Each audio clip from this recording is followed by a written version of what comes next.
Hey guys, this is Zach from Yavin. I'm here to show you what you would get when you order our terminal. So first things first, let's check out what's inside the box.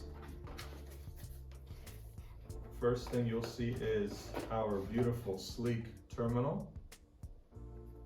And then you'll also see the charger.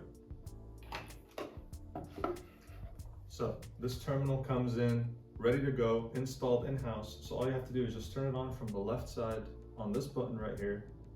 And this is what you'll see. Unlock the screen.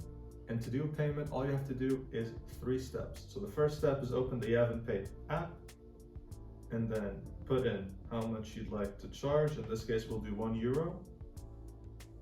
And then all you have to do is take the card, either insert it or touch it on the top.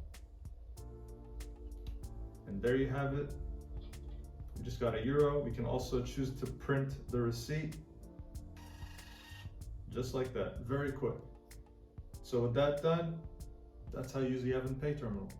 Thank you so much for watching, and you can check out how to get one in the link in the description. Thank you.